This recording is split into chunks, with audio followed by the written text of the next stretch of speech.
When you're fasting, you do something called autophagy. And auto means self, phagy means eat. So you're eating yourself.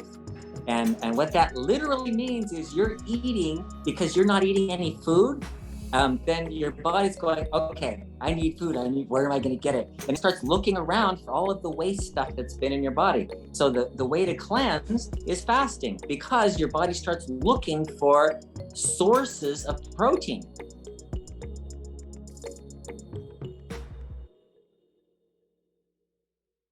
Welcome to the Healthy Heart webinar. We're excited to have you guys. This is episode number 3, and today we're going to be talking about cholesterol. This is a fun topic. In fact, there are many myths surrounding cholesterol.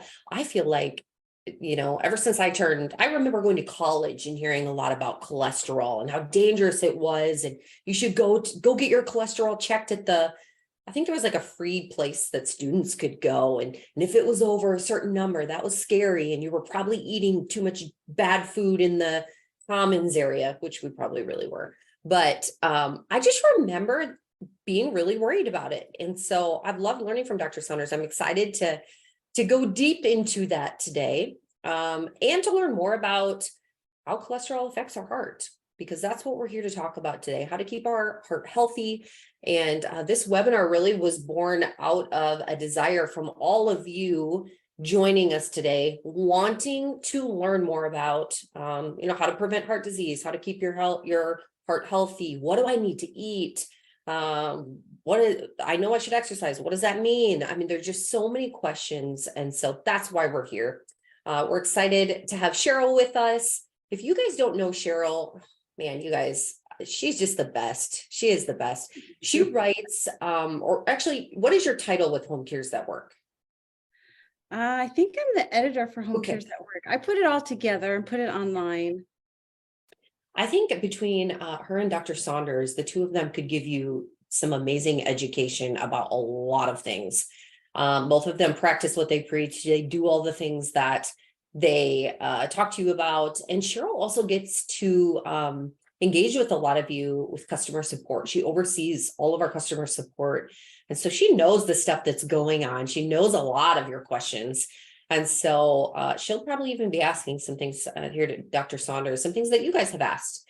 So we're excited. Dr. Saunders, last week, I think you gave us a quick little story about who you are and a fun little fact. I think was last week when we learned a little something about the Neverland Ranch. Is that what it's called? Neverland? Oh yeah, that's right. Yeah. Okay, so that was last week. Share with us a little bit more about your background. So we learned that about you. Okay. What else could you tell us? Okay, so I used to be an insurance salesman. I actually was licensed in the state of Utah selling health insurance. So I know a lot about health insurance and the business of it, and how it works and all of that. And then I decided I didn't like it. I was not good at sales at all. I was horrible. So, and I'm still horrible at it. So what I do is medicine instead. I'm really, really good with figuring out what is the underlying cause of things. That's what I'm best at. Today I had somebody come in, and he was having, didn't know why. He's having fatigue, he's getting headaches, he just doesn't feel good. And this has been going on for a while, since he got sick a year ago. And so we did some tests, and he came back today, and his test showed that he has Epstein-Barr virus, and it dropped his potassium levels. So that's why he doesn't have energy. But he also has an enzyme abnormality that prevents him from breaking down some toxins. So he has glutaric aciduria, which is it's a terrible illness if you have it badly. When little babies are born with the severe illness, they are developmentally delayed, and they have issues. But he just has a mild illness. So only when he was stressed, this came out because of the virus that he had. And I just love digging all that stuff out and, ferreting it out and going, oh, this belongs to this belongs to this. And that's why you have this issue. And it's great. So we set him up on how to reverse all these processes and get him going again. I love that. I see you as the Tony Stark of the medical world. Like you, Tony Stark is able to make he's like the mad scientist, and he made time travel, and he like figures out all the hard stuff. You like figure out all the hard stuff for medicine and health. I love that. That's so good. I'm already envisioning a little graphic here with Tony Stark, Dr. Saunders. We're gonna have to figure that out. We have a graphics team. We'll make this happen. Yeah. I can see it. This is good. That's so true, though. That's why we love Dr. Saunders. He is so good at this. But also, quick disclaimer, he is not your doctor. And so while this is his passion and this is what he loves to do, it is recommended that you work with your doctor because we are all so different. And what he's teaching today may not specifically apply to you exactly as he says. So, okay, from there, let's do this. Let's get started. I guess I should probably make sure all of my stuff is working here. Feel free to chat with each other in the chat if you are joining us live, and use the Q&A to ask questions as we go here today. We're going to do our best to get to as many of those as possible. Those of you on Facebook, feel free to comment there, and YouTube. We're so glad you guys are here. We have thousands of people that watch these. And so we record them. You can find them on our YouTube channel. Some of you are watching it there right now. bartonwebinar.com is kind of the website that you want to go to. It's your hub to find information about our webinars, our products, etc. So with that, let's get started. Episode 3 of our Healthy Heart webinar, we are going to talk about cholesterol. Dr. Saunders, first of all, what is cholesterol? That's an excellent question, because people often think cholesterol is fat. Cholesterol is not fat. It does have fatty acids, but it's a lipoprotein. It's actually a protein that has a fat attached to it. And so the proteins are what carry the fat around your body and goes to make your cells, to help the function of various things. You'd be surprised. Cholesterol is so important that if I took all the cholesterol out of your body, you would die faster than if I took all the oxygen out of your body. You can live without oxygen for a short period of time. There are people that have been dead for, 6 minutes, 8 minutes, 10 minutes, whatever. Some even longer if they're like in cold water or something, without oxygen. But without cholesterol, instant death. Why? Because every cell requires it. And the cells aren't stable without cholesterol. You have to have it everywhere. Your brain is mostly made out of cholesterol. There's a ton of cholesterol in your brain. And cholesterol is also the building block, or what is used to make all of your steroid hormones. So cortisone is made out of cholesterol. DHEA, testosterone. They did a study and showed that men who have normal levels of testosterone, if they take a statin drug and drop their cholesterol, what happens? The testosterone drops with it. More cholesterol. The more the cholesterol drops, the more the testosterone drops. So men with low testosterone, sometimes it's from having low cholesterol. You need cholesterol. Vitamin D is made out of cholesterol. These are really important things. There's something called CoQ10 that helps you make energy in your mitochondria. And without cholesterol, you can't have that either. You can't make it.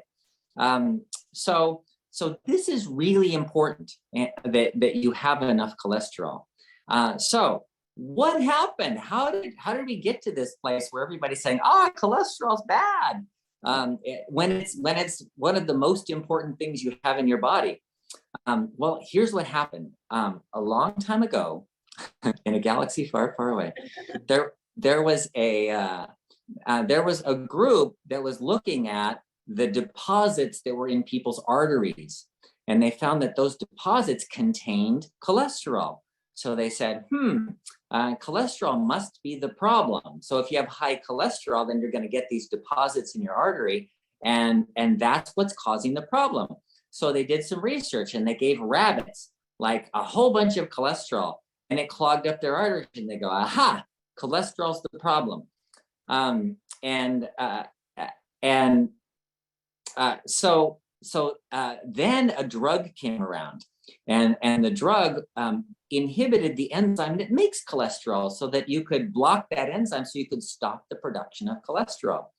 And they said this is a great marketing thing, because we have heart disease is common. Like, it's always been common. It's not just today. It's been common for many years.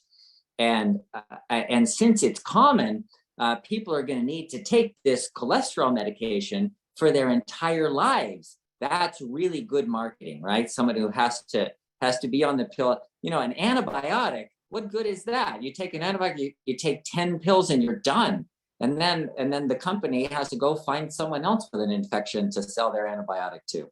Whereas if they can get a large portion of the population who are scared of heart disease to get them on to a drug, then that's great marketing. So they pushed it, and they did, and they pushed it really hard for a long period of time. And so we grew up with this cholesterol bad idea.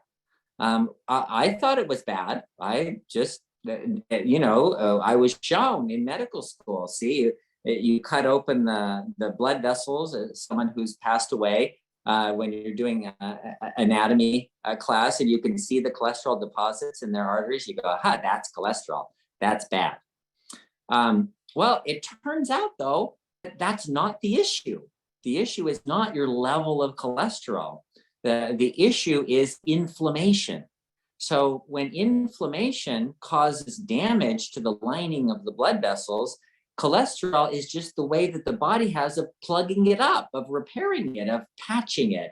It's kind of like putting plaster over the top of it, because there's an opening there that should not be there. And if the lining of your arteries are cracked open, then the platelets will stick there, and it'll cause clotting to form in there. So the cholesterol comes in and patches it up so that the blood can flow through and not cause clotting up of the arteries. So it's kind of a temporary patchwork kind of thing. If the arteries repair, then it's just like a scab on your skin. I don't have any right now. I should have one. If you scratch yourself and you get a scab, then the skin heals underneath the scab, and eventually the scab falls off and you have skin there. You have brand new skin. Well, that's what's supposed to happen in the arteries. But if the repair mechanisms aren't working right, then the cholesterol stays there. And cholesterol calcium will attach to the cholesterol, and the calcium makes it insoluble. And here's the cool thing about what happened. Well, it's a terrible thing, really, but if you understand why it works, soap. If you know how soap works, it is a long chain fatty acid, so it's fat soluble, and then on one end it's got a phosphate or a sulfate or something on there that is water soluble. So it's fat soluble, water soluble. So when you soap up your hands, what you're doing is all the oils on your hands will attach to the fat soluble part, and then you have water coming in to rinse it off. It's the water soluble part, so it makes the fat on your hands, the grease on your hands, the oils, water soluble, and that's all soap is. That's all it does. Well, when you're in a shower and you're showering down and you're taking all this soap, there's something in the water called calcium, and the calcium attaches to that water soluble part and neutralizes it, so it's no longer water soluble. So now you have a fat, but no more water soluble. And what happens? That fat sticks to your shower. It just sticks because you can't wash it down with the water because it's not water soluble anymore. So that's what soap scum is. So guess what cholesterol deposits are? Soap scum. Essentially, it's the similar kind of process. You have this fat soluble part and the water soluble part, and normally that protein will get around in the blood fine until it's sitting there for long enough that calcium begins attaching to it, and that causes the calcium deposits, and now it's no longer water soluble. So it's stuck there, and it doesn't come off easily. There have been studies of people using something called EDTA. So if you've ever seen those shower sprays, the everyday shower sprays, after you shower, you spray this stuff on and then just walk away and you leave it on there. You know what that is? It's called EDTA, ethylene diamine tetracetic acid. It's an amino acid that just grabs onto calcium and holds onto it really tightly. So you're spraying this EDTA on your shower, and it's just an amino acid, right? And it pulls the calcium off of the soap. So the next time you shower, what happens? The water washes the soap down because now it's water soluble. Well, they tried that in people's arteries. They tried actually doing that, where they gave them intravenous EDTA, and the EDTA would grab onto the calcium and would take away or allow those deposits, hardening of the arteries, cholesterol deposits, to decrease over time until it opened up blood vessels. There was a large study done at the NIH, or done by the NIH, that showed that actually works. That's a real thing. And some people are still doing that, where they have cholesterol deposits in their arteries and they're getting IV intravenous EDTA treatments. They call it chelation treatments, chelation therapy. And why does that work? Well, because it's pulling the calcium off so that the lipoprotein becomes water soluble again, so that it can go into the blood and be part of the blood again. So that is why it shows up as cholesterol is bad. But it's not the cholesterol, because the level of cholesterol doesn't cause the problem. For example, Nature Scientific Reports, I have it here with me, in 2019, so this is very recent, did the largest study ever done on cholesterol. And this is 12.8 million adults. It's huge. And this study showed that there is an optimum level of cholesterol. There's a perfect level of cholesterol. And so if you can see this graph, it's up there, you can see Nature Scientific Reports. And the graph shows the death rate over here. This is the death rate. And this is the level of cholesterol. And if you look at this, you see your optimum level of cholesterol is what? 220. Yeah, 30. Right about 220, 230. And you can see anywhere from 210 to 250 or so is actually really good. What happens if you drop your cholesterol low? If you come down and have a cholesterol of 120, you double your death rate. So the death rate over here is 1 time the death rate. This is 2 times the death rate. You double your death rate if you drop your cholesterol from 220 to 120. So where do you want your cholesterol to be? Well, there is an optimum level of cholesterol. This is brand new. And this is in a science journal. It's not in a medical journal. So medical doctors won't see it for about 30 years. It takes that long to get from science to medicine.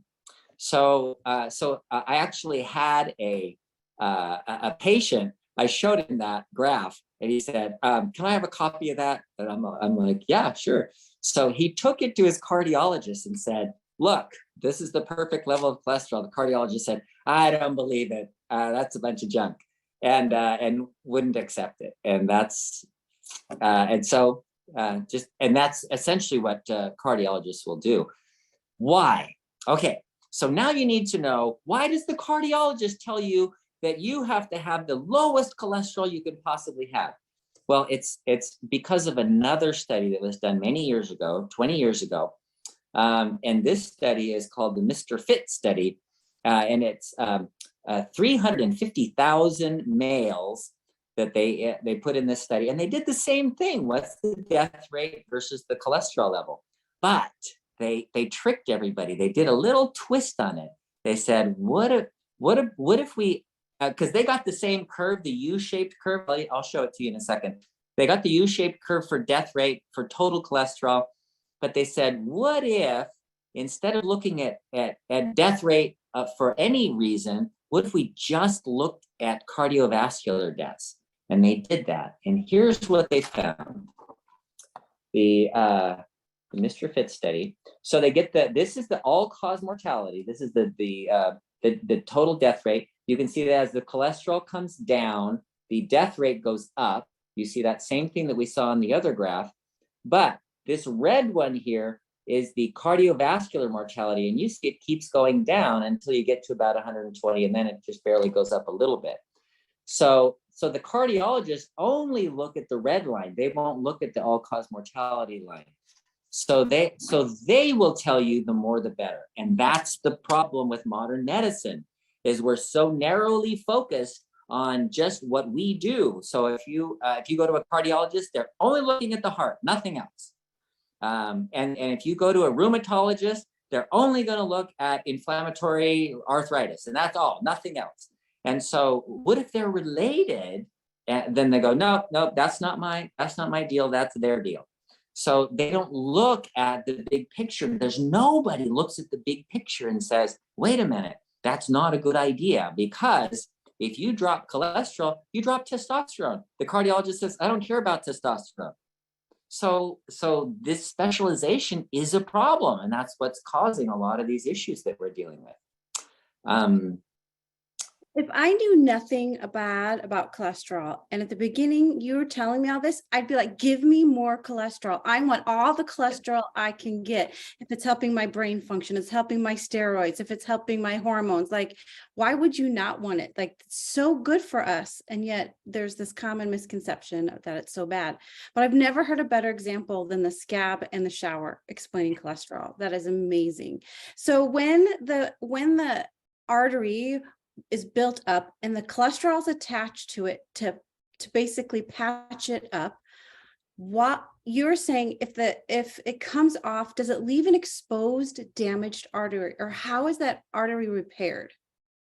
Oh, okay. So just like your skin has cells that are repairing underneath it, the same thing happens. The endothelium, it's called, of the artery is the inside. There's a layer of cells on the inside of the artery that they fit together perfectly, and they make a really nice tube. And then there's the called a glycocalyx, which is this super smooth. It's like jello, but it's even better because it offers zero resistance, and it allows the blood to go through without having laminar flow.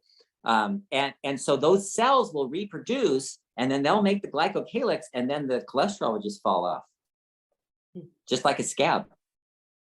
It's really cool. Yeah, the body is amazing. I'm shocked and not shocked by it every single time. Yeah. It's amazing. It's made to work so well. This is good. I love all wonderfully these made. Yes, I love all these visuals that we have. Some people on Facebook who are joining us today, and Sandra said this all makes sense. Just hearing how you're explaining this to us, man, it's so good. A couple questions. Yeah. How do you measure your cholesterol? Like, what the numbers they give on our lab results, the true number of what you want, and is that reflective of the cholesterol in your brain? Good question. Okay. Yes, it does reflect what's in your brain. And the way it's measured is they're measuring lipoprotein levels of different types. And what they do is they measure total, and then they measure what's called HDL, high density lipids. The HDL is called the good cholesterol. And it's only good. It's not that it's better than anything else. It's necessary. The LDL, low density lipoproteins, are also necessary. But if you have a higher ratio of the high density, then you're less likely to get cholesterol deposits in your arteries. So that's called the good cholesterol. So then they measure those two, total and the good cholesterol, and then from that they calculate the low density lipoproteins. You can get an extensive lipid panel that shows you all of the fluffy and the high density, and the low density, and the ultra low density. You can have a bunch of them that are all measured levels. But really, that's not important.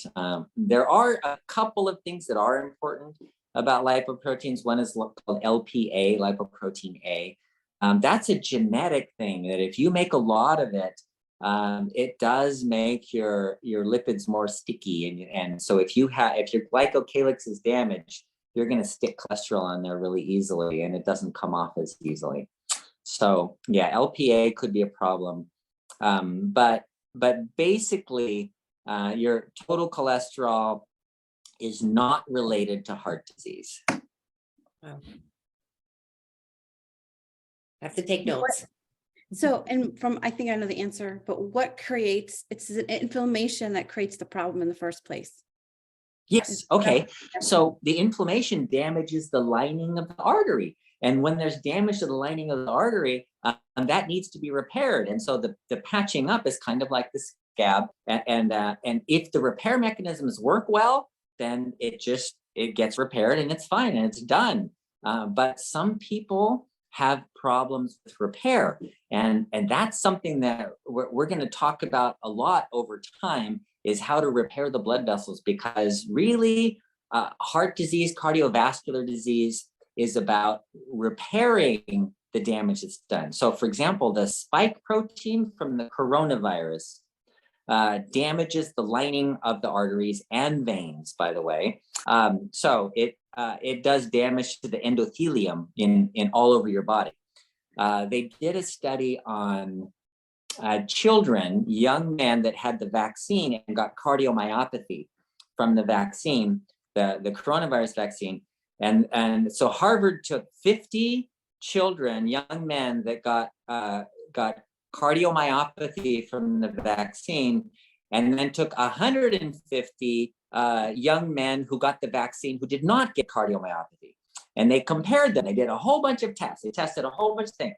How much cholesterol, how much of this and how much of that, what vitamins, and their electrolyte levels, kidney function, liver function, inflammatory markers, all that stuff. They did a whole bunch of tests.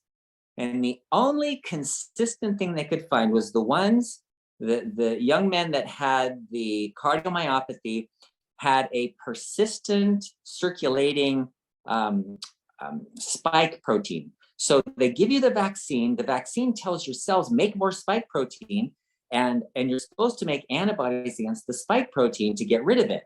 And most people do, but about 20% of people don't, because they get something called IgG4 antibodies. It makes them sort of resistant to it. It gives them tolerance to allow that spike protein to continue circulating. And so it's just like if you go to an allergist and get allergy shots, what are they trying to do? Well, they're trying to give you IgG4 so that you have tolerance to that pollen, so that you don't react to it anymore. But that's what the about 20% of people get from the vaccine. And the more shots you have, the more vaccinations you have, the more likely you are to get this IgG4 tolerance to the spike protein. Well, the spike protein is a toxin to the endothelium, and it does damage to the lining of the arteries. So the young men that had the circulating spike protein had continuous damage being done because the spike protein wasn't being taken out by the antibodies like it's supposed to. Whereas the 150 young men that didn't have cardiomyopathy, they didn't have circulating spike protein or unbound circulating spike protein. So that is a really important way to look at, what can damage the lining of the arteries? Well, viruses, like the spike protein, that's one of the issues. But there are a lot of other things. We do like a diabetes webinar, and we talk about how people with diabetes are more likely to get heart disease. Well, why? The high levels of sugar and insulin. It slows the healing. It prevents them from getting the glycocalyx made, and so you get more cholesterol deposits. There are other toxins that are in the body. Sometimes they're metabolic toxins from eating too much too much protein. I have someone that has that issue where because from eating a lot of protein, he has an enzyme abnormality that doesn't allow him to process proteins very well. So then he gets a lot of cholesterol deposits in his arteries. because that glycocalyx layer is being destroyed. So it's a process, and wow, it's complex and wonderful. It's amazing. Mhm. Very Can interesting. you talk, I know there's questions, can you talk about food and cholesterol? Like, can we eat more butter? Oh, yeah, actually. Okay. So the deal is if you don't eat it, you're going to make it. If you eat it, you will not make it, or you will not make as much. So your cholesterol level is going to be about the same, depending on your hormone levels, what you eat. So for example, insulin is a problem. Why? Because insulin tells your liver, make more cholesterol. So now you have a higher level of cholesterol because your insulin is a growth hormone. There's another growth hormone called IGF-1, and that's the insulin-like growth factor 1 that comes from your human growth hormone. And that's another one. And that's been related to heart disease as well. Having food, if you eat a very high carbohydrate diet, for example, and you start getting insulin resistance and your insulin level goes up, you're going to make more cholesterol. The other part of that, and probably more important, is the triglycerides go up because the insulin prevents your cells from using fat for energy. So it blocks you from using fat. And so you eat fat and your triglyceride levels go up, but you can't use that for energy because insulin blocks it. So insulin resistance is a really important part of this too. So what you eat definitely affects. Okay, so do you want to lower your cholesterol with food? That was a great question. Okay, it's not that hard. Fiber. Fiber lowers cholesterol. There are several different reasons for this, but one simple thing is cholesterol is needed to make your bile acids, and that's what the body uses to make the fats that you eat soluble in your intestines so you can absorb them. And so if you eat a lot of fiber, you hold on to those bile acids so you don't reabsorb them and make secondary bile acids. So a high fiber diet causes your liver to have to make new bile acids all the time so they don't recirculate too much. And so a lot of your cholesterol is being put into bile acids. So it actually drops down your cholesterol level.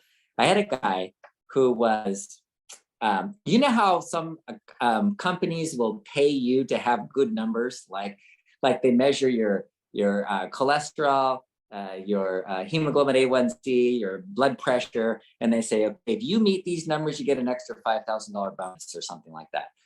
And this guy wanted to get his bonus, but his cholesterol was too high.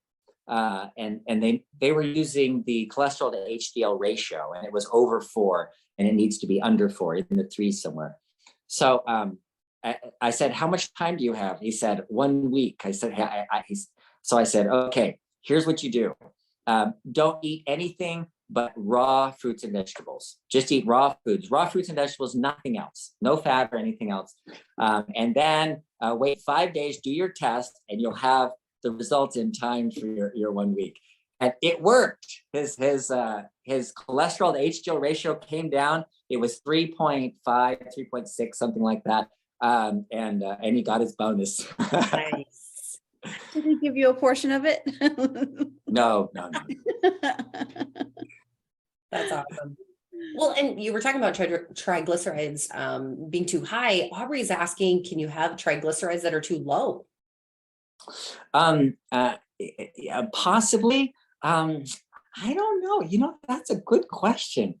I don't know enough to know if it can be too low. I've had people have triglycerides of 40. Normal is around 100, and over 150 is high. So between 80 and 150 or so, that's kind of in the normal range. I've had people in the 30s and 40s, and I've never even looked to see if you can get it too low. Interesting. I don't know. All right. Let's see. Brenda had asked, can cholesterol form a fibroid in the breast? Fibroid cholesterol by itself cholesterol deposits in things, and it can form deposits around things. For example, if there's inflammation, then you often get calcium deposits. You can get cholesterol deposits if they're depending on the blood flow to it. But as far as like the fibroid is actually caused, it's stimulated by a hormone estrogen, and I don't think that directly, maybe indirectly, cholesterol, but I don't think cholesterol forms any like fibroids or masses or tumors. They're all the little cholesterol tumors that you can see, like the white spots around people's eyes. Sometimes you see those things. Those are little cholesterol tumors, cholesteatomas. But I've never heard of like a fibroid in a breast. Okay. I don't know.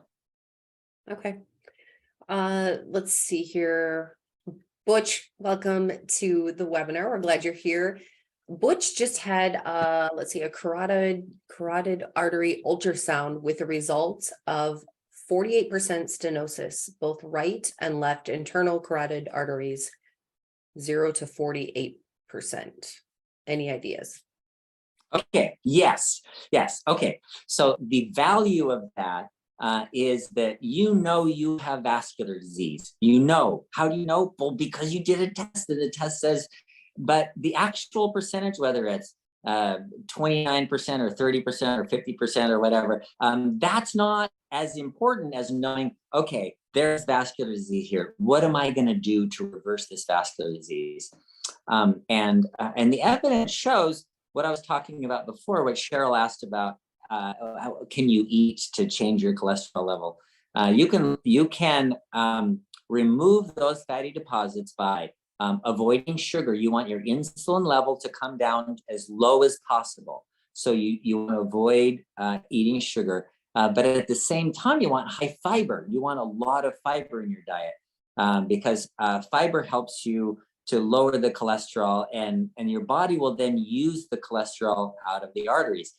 And if you have a lot of plant foods, you also get the types of sugars. Anyway, the types of sugars, fructose and galactosidase, galactose and mannose, and all those that make up the lining of the arteries, so that the lining of the arteries is clean, so that you don't get cholesterol deposits. So having a very high fiber diet, which is going to have a lot of fruits and vegetables, and a low fat diet will be very helpful to reversing that. So that's what we're going to talk about a lot, is how do you reverse that process? And that's what the heart disease solution kit is about, is how to reverse that. And if you do not have a copy of that, I'm gonna, the healthy heart solution. Yes, this is what he's talking about. Those are all my notes in there. But this is super easy to get. If you go to bartonwebinar.com, you'll find a link to this. And this is the hard copy. So there is an additional charge if you want this physical form. But if you want a PDF version of this right away, you can get it a digital download within minutes, maybe not even a minute. I don't even know how fast you'll get it. But you can have it today, right after this webinar. Go to bartonwebinar.com. All of the things that we're talking about on the webinar are in here. We're just going into more depth here. So this is one of our newest solution kits, and it's filled with so much good information. Talking about the high fiber diet, there are recipes in here that you're definitely going to want to check out. I know Cheryl has a very lovely, what did we say? Is it black bean cake? Black bean cake. Yeah, it just sounds terrible, but we all tried it and it was really good. So there's a lot of good stuff in here. You will not be disappointed. So check that out, bartonwebinar.com. I'm going to get to a couple more questions here. Let's see. There was one on Facebook I wanted to ask you. Sandra had said, is there such a thing as too high HDL cholesterol? Well, HDL is a portion of the total. So you have total, and then a portion of that is HDL and a portion of it is LDL. And so you can't have more HDL than the total, and you're not likely to have more than I don't know. I've seen it 50% of the total, a 2-to-1 ratio. I've seen that. I've seen it a little lower, but as far as the proportion goes, apparently not. Apparently, if you have from your total, if you're mostly HDL, that's still okay. Good question. Sandra also asked, what's the best way to raise that besides aerobic exercise and healthy fats? Oh, thank you. Aerobic exercise, healthy fats, so omega-3 oils and exercise are really good. And if there's an issue with it, having a high fiber diet is also very helpful. And then if worse comes to worse, I rarely do this, but I do actually put people on niacin sometimes. Niacin is quite remarkable. In fact, the guy that was talking about his carotid arteries, I had somebody with carotid artery disease who went on niacin, and it completely reversed that process by switching the types of fats, the LDL to HDL ratio. And if you have a higher HDL, does that actually help to lower LDL? Well, in a sense, yes, because you have total, you have HDL and LDL. And so if you have more HDL, then you have less LDL. Yeah. Can I ask this question? Because I will have a customer question. So someone wrote in now, David says, how does fasting clean out arteries? Then I have a customer question after that. Okay. Fasting. I love fasting. Okay. So when you're fasting, you do something called autophagy. And auto means self, phagy means eat. So you're eating yourself. And what that literally means is you're eating because you're not eating any food. Then your body's going, okay, I need food. Where am I going to get it? And it starts looking around for all of the waste stuff that's been in your body. So the way to cleanse is fasting, because your body starts looking for sources of protein. Let's take, for example, in your brain, you make something called tau proteins that cause Alzheimer's disease. But if you fast periodically and your body's saying, hey, I need protein, oh, all those tau proteins, they're not being used. Let's pull those out. And it pulls those out. And then it says, I need cholesterol. Remember, cholesterol is really important. I told you how important it is. And so your body's going, I need cholesterol. Where am I going to get cholesterol? And all those deposits in the arteries, let's start pulling those out. So fasting is a great way to get rid of cholesterol. And I'm going to tell you this story several times. You're going to hear this again because it wasn't me. It was some guy came in and he literally couldn't walk 10 feet without getting chest pain, crushing chest pain. He had to stop and rest and then walk another 10 feet. And then, and his cardiologist said, dude, if you don't have bypass surgery, you're going to be dead in less than a month. And he was like really scared. And he came in to see me and he said, okay, I'm not doing the surgery, but I want you to help me because I want to fast for 30 days. I'm like, okay, I can help you with that. So he made the decision. I didn't even suggest it to him. He came in asking about it. So I did. And so he did. I didn't do anything. He drank water only for 30 days. And at the end of 30 days, he was playing a full game of tennis. He was a tennis pro, playing a full game of tennis with no chest pain. And then he goes and works out at the Y. And 3 years later, he still has no chest pain. So it works. It works. Okay, so I have a customer who listened to you and he did 30 days of fasting. He fasted for 30 days with only water, bone broth, 1 cup of organic coffee a day. And then about in 20 days, he added powder electrolytes. He lost 27 pounds, but he still doesn't feel like he had lost any blockage. He still has tightness in his chest, still has shortness of breath. He has congestion. And he's like, what happened? Why didn't it work? Is he supposed to take other things like ashwagandha and olive root extract? But what? Did it not work for him because he doesn't feel it, or what? I don't know. Okay, so here's what you need. You need testing to find out why. Why did that happen? So why do you have chest pain? Why do you have the shortness of breath? Maybe you have a valvular problem that fasting is not going to fix. Maybe there's something wrong in the lungs that fasting is not going to fix. Maybe there's I had somebody, for example, who was getting crushing chest pain, and especially when he's exercising, and he's 65 years old, but he's really healthy. He goes fishing and he brings in swordfish, and and he's a healthy guy. And he was getting chest pain. We did a CT scan of his lungs and found out he had a cyst that was about 7 by 8 centimeters. So it was a big cyst in his pericardial sac. So it was pushing against his heart. So find out why you're having those symptoms, because it might not be because of deposits in your arteries. There's other reasons why that could happen. I will tell him to watch the webinar for the answer. Yeah. No, episode 3. All right, I'm going to quick ask a question from the Garcias. These guys are rock stars. They have reversed their type 2. And so I'm excited that they're here. Hello, all. Velo started at 190/98 in November of 2022. Today, I am at 162/85. My doctor gave me these for my high blood pressure. Olmesartan, Midaxamil 400 or 40 milligrams, 1 hydrochlorothiazide 25 milligrams, and 1 carvedilol 6.25 milligrams twice a day. When I asked the cause, I got the typical answers you see online: too much salt, not enough exercise, etc. Is there a list of things I can give my doctor to test? I would prefer to handle this the same way we did when we beat our diabetes.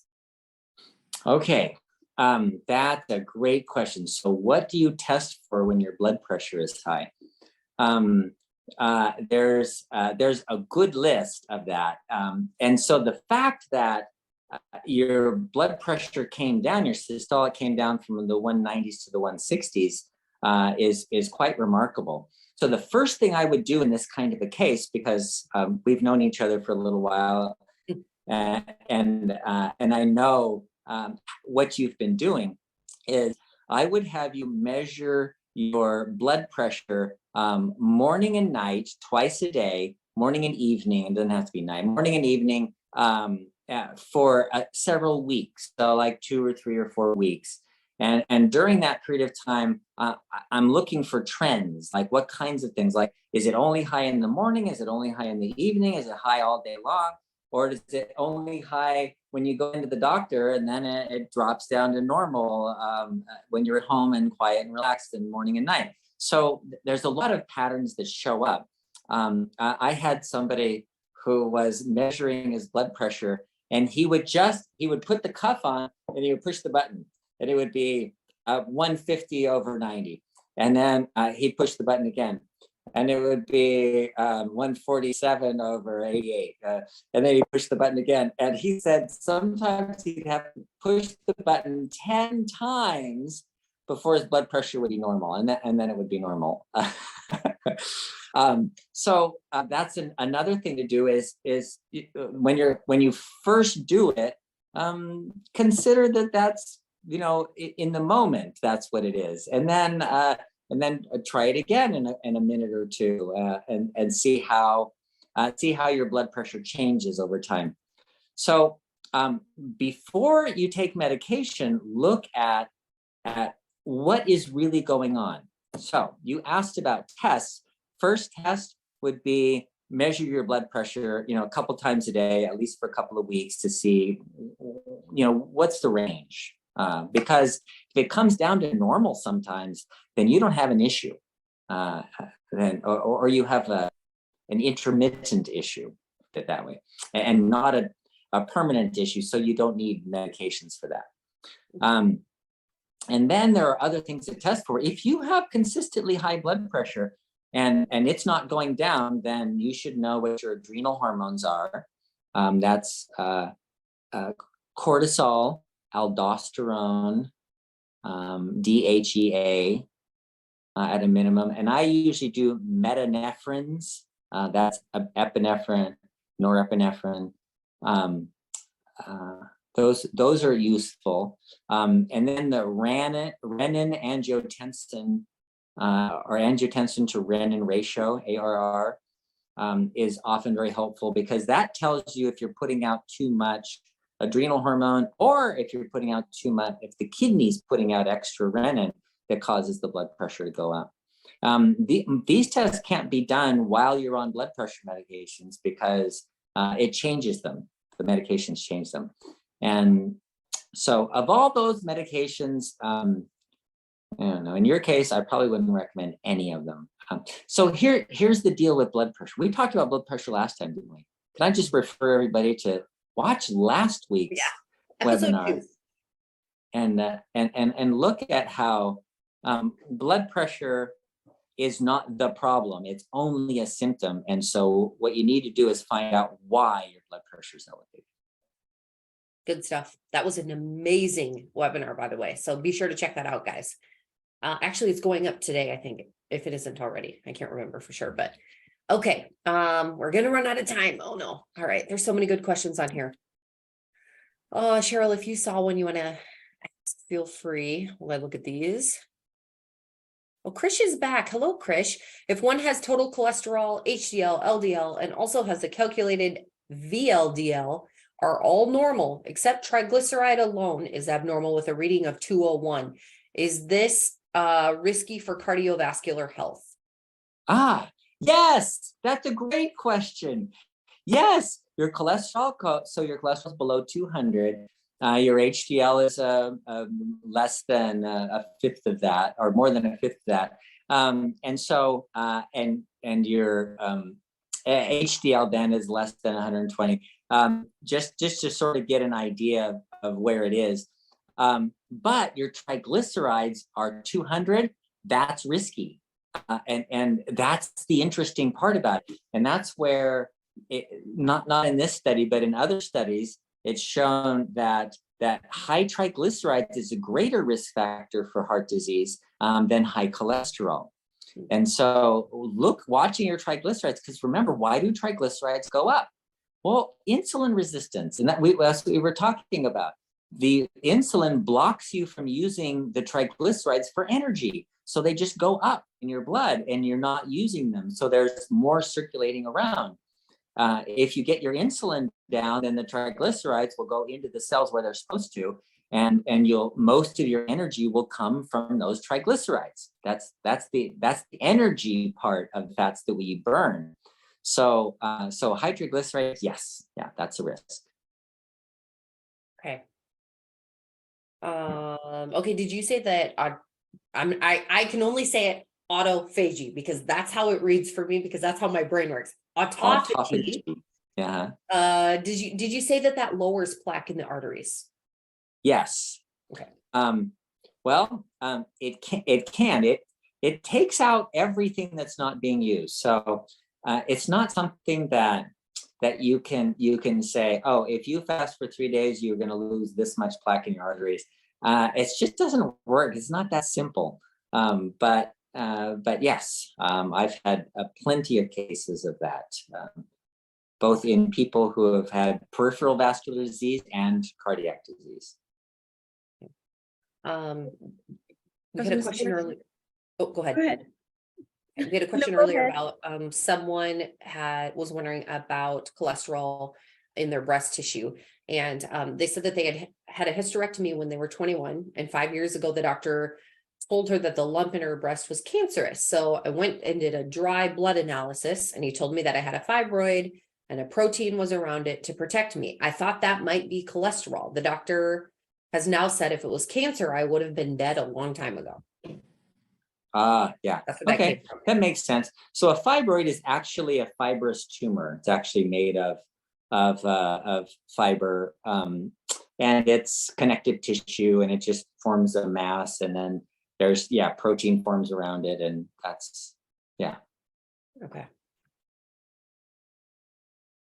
Gary says, my sister, 60 years old with SLE, is having heart issues, including low BPMs in the 40s, irregular heartbeat episodes, including tachycardia, and periodic random pain. She is wearing a heart monitor for 2 weeks to record events. Any suggestions for supplements or diet? Okay. Yes. Yes. Okay. Wow. that is really important, because those issues that are surrounding the arrhythmias and those type of things where your heart is not maintaining your blood pressure properly, and so you get dizziness, those kinds of issues. There's a problem there that is most often an energy problem. It can be a nervous system problem, but most often it's an energy problem. And the energy to the heart is essential. Every heart cell, just take one cell out, is 40% mitochondria. The mitochondria are what make the energy so that the cell can function. That's like 40% of the cell. There's thousands of mitochondria that are constantly making energy so this heart can pump. This one cell can help the heart to pump. But here's the key, is that some of those cells are differentiated into electrical cells where they just conduct electricity through the heart. And they're actually muscle cells, and they still have that 40%, and they still have to beat along with it, but they conduct electricity through the heart to cause all of the rest, to tell all the rest of them when to beat, so everybody beats in unison. If you don't have enough energy, they don't conduct very well. So you have one part beating, another part beating, another part beating, and it gets arrhythmia where this one starts, and then it makes everything beat, and then it has to relax enough before another one comes in, and atrial fibrillation and arrhythmias. And it's an energy problem in that case. So it's either a central nervous system or autonomic nervous system problem, or it's an energy problem. In which case, if it's that, there's a good book about this called Reverse Heart Disease Now by Dr. Steven Sinatra. He's a cardiologist in New York who's done a lot of research on how the heart functions and what makes it function and what makes it dysfunction. And he put this book out, and you can look at it. Talks about arrhythmias, atrial fibrillation, congestive heart failure, why it happens, which nutrients are missing. And he came up with 4 nutrients that are most problems, energy problems with the heart, are due to a lack of coenzyme Q10, L-carnitine, magnesium, or ribose. Ribose is a sugar, D-ribose, which is needed for making ribonucleic acid, which is RNA, or DNA, deoxyribonucleic acid. Ribose and other things too, but ribose is really important for this turnover of mitochondria so that you can make new mitochondria. So all of those nutrients, any of them could be an issue in arrhythmias, or all of them. And so, the book's not a bad book. I would consider reading that. So interesting. Okay. All right. You're out of time. I'm going to ask you one more question. Roy said, I Okay. find that my evening blood pressure is always higher. Often when I eat at my friends' homes, their food choices nearly always drive my blood pressure way up. My blood pressure always comes down when I get back on my routine of food. Is this okay, or should I stop eating with my friends? It's okay. Don't worry. Eat with your friends. You got to live life, and the blood pressure is supposed to go up and down. It's okay to go up and down. The question of blood pressure is not, does it ever go up? The question of blood pressure is, does it ever come down? If it's always up, then you have a problem, and you got to figure out what that problem is. There's 300 different reasons why your blood pressure goes up. If you blood pressure goes up and then it goes down and then it goes up and then it goes down, you're fine. That means your autonomic nervous system is functioning well. So that's a good thing. So as long as it comes down to normal when you're quiet and relaxed and on your own routine, then you're good. So go ahead and eat with your friends. I love it. All right, Dr. Saunders, thank you so much. You have a phenomenal day. You too. We'll see you next week. Bye. We'll hang out here for just a second. I'm not sure that we can answer any more of these questions that are here right now, but just a couple things. Just a reminder, bartonwebinar.com is kind of that hub that you guys want to go check out. That's where you'll find a link to our YouTube channel as well. So all of our webinars will get posted there. My recommendation is just to subscribe to our channel. That way you'll get notified every time we upload a new webinar, whether it's a diabetes webinar or a heart webinar. You'll at least get the notification. You can choose if you want to watch it. And what else was I going to mention? One thing we did not talk about today, and we're going to do this next week, but our healthy heart support formula is one of our newer products. And we haven't touched on this a whole lot, but that is available. If you go to bartonwebinar.com, you'll find a link to that. Or Barton Nutrition is kind of our site for all of our products. And if you use code webinar25, you'll save 25% off of that. Or use that code for that Healthy Heart Solution Kit. You'll save 25% on that as well. So it's a nice little code, just a special little code for all of you who are on the webinar. And we were going to do this with Dr. Saunders, but I was just going to quick read the ingredients that are in the supplement. L-carnitine, beetroot, ashwagandha, olive leaf extract, and coenzyme Q10. So really good stuff. A lot of you have probably heard of some of these before, especially if you've been hanging around our webinars. You'll hear Dr. Saunders mention a lot of these. So we'll ask him to go a little bit more in detail on that next week. Are there any other questions in here that we can answer? I was looking through them. They're pretty detailed. Yeah. I would not be qualified to answer any of those. Yeah, me either. Roy says, I have a problem trying to keep my salad stuff fresh. Any tips or tricks? The lettuce and spinach always get slimy before I can eat it all. Help. Make a smoothie. Don't wait. That's true. Yeah. Don't wait to make a salad or feel like you have to do it. Put all your greens in the blender, whatever it was, add some lemon or lime, and then just mix it all and eat it.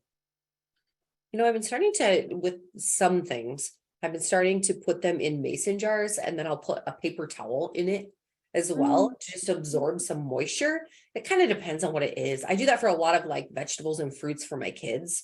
But I don't know. I don't know what the solution is. I run into the same problem. There are things you can buy to put in there as well to keep them fresh. Wrap them in a paper towel, stick them in. Well, some of them, fresh ones, you can wrap in a paper towel, wet paper towel, put them in a Ziploc bag. Sometimes that keeps them fresh longer. Yeah.